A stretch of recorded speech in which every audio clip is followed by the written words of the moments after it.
Hey everyone, thanks for joining. I'm Greg, and in each episode, we'll explore the spending plan of a household through the eyes of three financial experts, Dave Ramsey, the Money Guys, and Ramit Sethi. I'm not a financial expert, I'm just a guy with some spreadsheets and a calculator. Welcome to Money Month.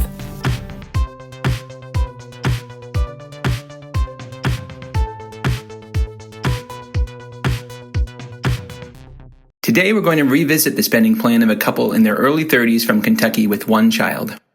Let's get started. Okay, couple from Kentucky, let's review your spending plan. Your assets are $265,000. Investments, $50,400.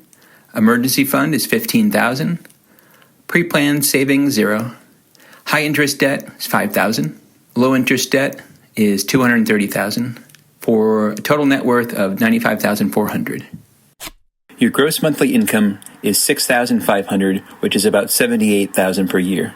Your net monthly income is $4,850. For your fixed costs, your mortgage is $1,500, groceries $800, credit card $200, student loan $320, water $50, electricity $100, gas $50, trash $20, internet $60, cable $80, phone $50, insurance $100, transportation $200, clothes $10, subscriptions $80, and miscellaneous is $300, for a total fixed cost of $3,920. For investments, you have pre-tax retirement savings of $500 per month. Post-tax retirement savings is $100 a month, for an investment total of $600 per month. For savings goals, you have $100 going to emergency fund and $80 going to college savings, for a total savings of $180 per month. For guilt-free spending, you spend $150 per month. Last episode, we looked at this spending plan through the eyes of the Money Guys. This episode, let's see what Ramit Sethi would say about this.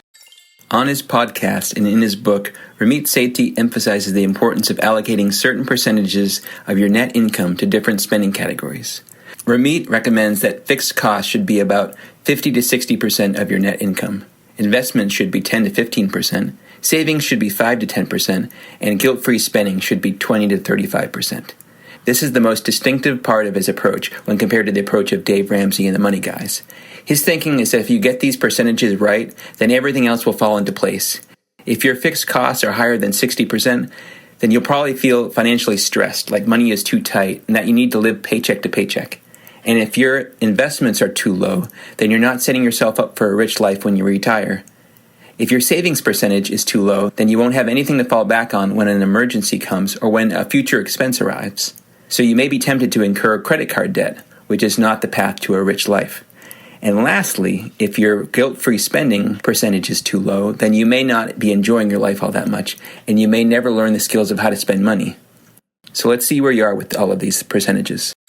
Your fixed costs are 81% of your net monthly income.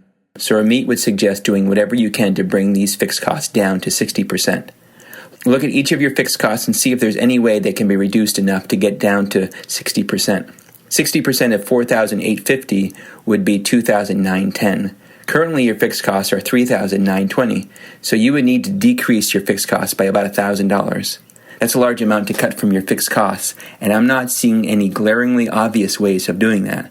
I should note that once your credit card is paid off, that will free up $200, and once your student loan is paid off, that would free up $320, which gets you halfway to $1,000, but it would take years to do that.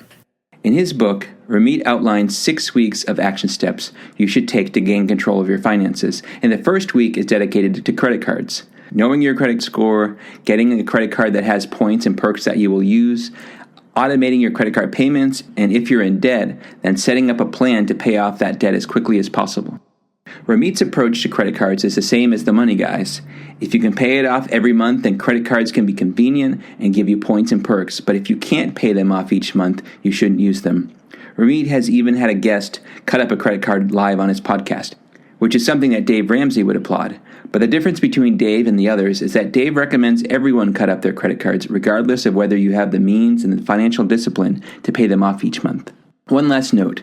While Dave doesn't distinguish between low interest and high interest debt, and the Money Guys have rules about what is low and high depending on your age and the interest rate, my impression is that for Ramit, High-interest debt is debt that has interest rates that are between 12 to 30%, like is commonly found with credit card interest rates. How long would it take you to pay off your credit card if you didn't put any extra on it? Let's pull up a debt payoff calculator. You have $5,000 in credit card debt.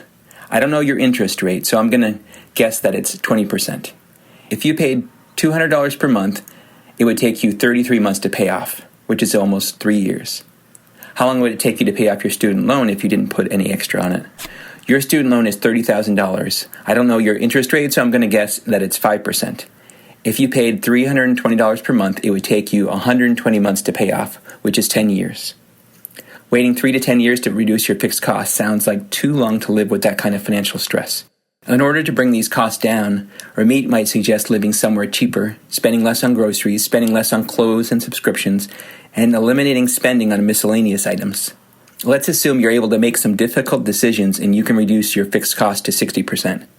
Where will you put that $1,010 that was previously being spent on fixed costs?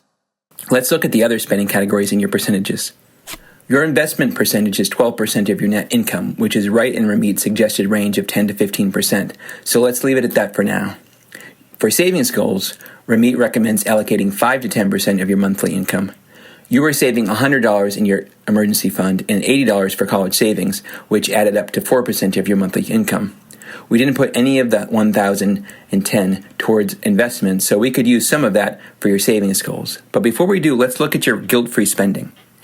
Ramit often says he wants you to live a rich life both in the future and today, spending extravagantly on the things you love and cutting back on things that aren't important to you. To start living your rich life today, his recommended percentage for guilt-free spending is 20 to 35% of your net monthly income, which would be in the range of $970 to $1,697. Since you're only allocating $150 per month for this, then my guess is that Ramit would recommend using $820 of that $1,010 to increase your guilt-free spending to $970. Which would leave you with $190 to add to your emergency fund, which would increase your emergency fund savings to $290 per month and raise your savings goals percentage to 8%, which is within Ramit's recommended range of 5 to 10%. If you saved $290 per month in your emergency fund, how long would it take you to save 3, 6, or 12 months of expenses? To find that out, you take your fixed costs and multiply that by 3, 6, and 12. Going under the premise that you reduced your fixed cost to $2,910, 3 months of that would be $8,730. 6 months would be $17,460, and 12 months would be $34,920. You've already saved $15,000 in your emergency fund, so you've already saved more than 3 months of expenses. For 6 months, you need to save another $2,460, and for the 12 months, $19,920.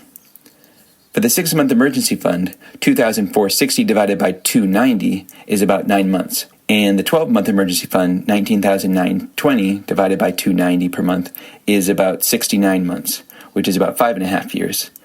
As I mentioned, your investment percentage is 12% of your net income, $600 per month. Now let's visit a retirement calculator to see what your investments will add up to when you reach retirement age. I know you're in your early 30s, so let's say you're 33. From age 33 to age 65, you would contribute $600 per month, plus $100 for the employer match, which would be $8,400 per year. Historically, the market has given 10 to 11% rates of return, but let's be conservative with this and say 7%. And according to your spending plan, your current retirement savings are $50,400. If you invested $8,400 per year from age 33 until age 65, you would have about $1,365,000 saved for retirement.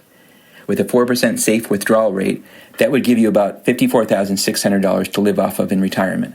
If you ever get raises and you're able to increase your contributions during those years, your savings could add up to a whole lot more than that.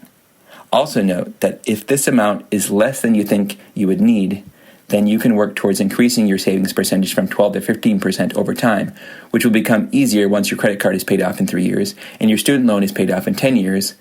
And don't forget, you can also decrease your savings goals by 3 percentage points from 8% to 5% and increase your investments by 3 percentage points from 12% to 15%, which would increase how long it would take to save in your emergency fund, but increase the amount you save for retirement. Another plan of action that Ramit might suggest is to get your percentages down to the lowest end of the range until your credit card debt is paid off, because until you do, credit card debt will be a hindrance to living a rich life. Let's see what that would look like. Your investments would get reduced to 10%, which would be $485 per month. And your savings goals would get reduced to 5%, about $242 per month. This would free up $243 per month to put towards your credit card debt. You are already paying $200 to your credit card debt, so this would increase that payment to $443 per month. Let's pull up a debt payoff calculator again. You have $5,000 in credit card debt. I don't know your interest rate, so I'm going to guess that it's 20%. If you paid $443 per month, it would take you 13 months to pay off, which is about a year. After that year, you could use that $443 to increase the percentages that you allocate towards investments in the savings goals. You could return your savings goals percentage to 8%, $370 per month. And you could increase your investment percentage to 15%, $727 per month. You would still have $73 left over that you could put towards other savings goals or towards miscellaneous fixed costs. Now let's revisit a retirement calculator again to see how those changes will affect your totals when you reach retirement age. From age 33 to age 34, you would contribute $485 per month with a $100 employer match to total $7,020 for that year. We'll put the rate of return at 7% and your current retirement savings at $50,400. After a year, you'd have $60,948. You would increase your investments to 15% of your net monthly income, which would be $727 per month, plus the $100 employer match to total $9,924 per year. If you invested $9,924 per year from age 34 until age 65, you have about $1,509,401 saved for retirement. With a 4% safe withdrawal rate, that would give you about $60,376 to live off of in retirement per year. And of course, if you ever get raises and you're able to increase your contributions during those years, your savings could add up to a whole lot more than that. To recap, the first and most important thing you need to do is reduce your fixed costs from 81% of your net monthly income to 60% of your net monthly income, which would reduce those costs by $1,010. Your investments are at 12% of your net monthly income, which is already within Ramit's recommended range of 10 to 15%. You could leave them at 12%, or you could decrease them to 10% while you pay off your credit card debt. Your savings goals percentage is 4%, which is just shy of Ramit's recommended range of 5 to 10%. By reducing your fixed costs down to 60%, you could increase your savings goals to 5% or 8%, depending on your goals. And you could increase your guilt-free spending from 3%, which is $150 per month, to 20%, which is $970 per month. If you do all that, your credit card will be paid off in 1 to 3 years, your student loan would be paid off in 10 years, your 6-month emergency fund would be completed in about 3.5 years, and by age 65, you would have between $1,365,000 and $1,509,401 for retirement. Now let's do a quick comparison of the different approaches advocated by Dave Ramsey, the Money Guys, and Ramit Sethi. All three approaches stress the importance of saving up an emergency fund to cover 3, 6, or 12 months of expenses, depending on your job and household situation. Dave and the Money Guys have you focus solely on the emergency fund in certain steps of their plan, whereas Ramit has you save to your emergency fund concurrently while you save, invest, and engage in guilt-free spending. For debt, Dave has you pay off all of your debt except for your house, regardless of the interest rate, whereas the Money Guys and Ramit prioritize paying off high-interest debt. Instead of paying off low-interest debt, the Money Guys and Ramit have you invest for retirement as early as possible in order to build your wealth over a longer period of time. And unlike Dave or the Money Guys, Ramit prioritizes spending a significant percentage of your money now so that you can live a rich life both now and in the future, and be able to build the skills to spend money so that when you have millions of dollars, you will have the skills to enjoy it and spend it. If you follow Dave's baby steps, your credit card will be paid off immediately using some of your emergency fund. Your student loan will be paid off in about 1.5 years, even faster if you cut out all guilt-free spending. Your 6-month emergency fund would be completed in about a year, and by age 65, you would have about $1.6 million saved for retirement. At the beginning, you would spend $150 on guilt-free spending, although Dave might suggest using most or all of this toward your debt until it's paid off.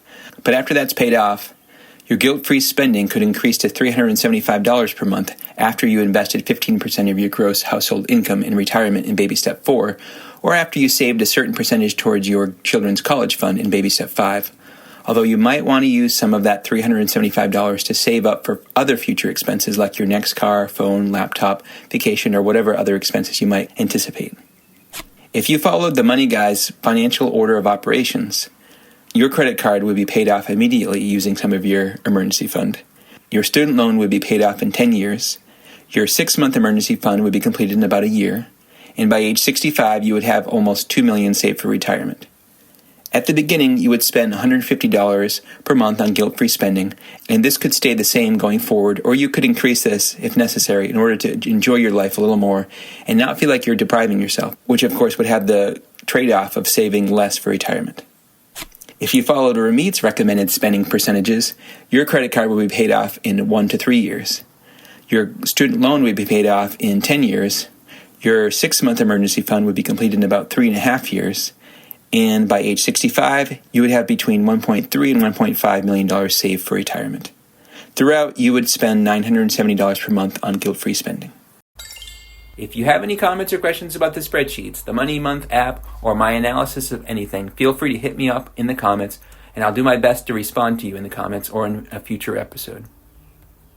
I'll put links out there for you to download those for free in case any of those look useful to you. Whether you're following Dave Ramsey's baby steps, the Money Guy's FOO, Ramit Sethi's ladder of personal finance, or your own plan, the key is finding a plan that works for you and sticking to it. And that's a wrap on another episode of Money Month. Thanks for joining. If you enjoyed the show, please like, subscribe, review, add comments, and tell your friends.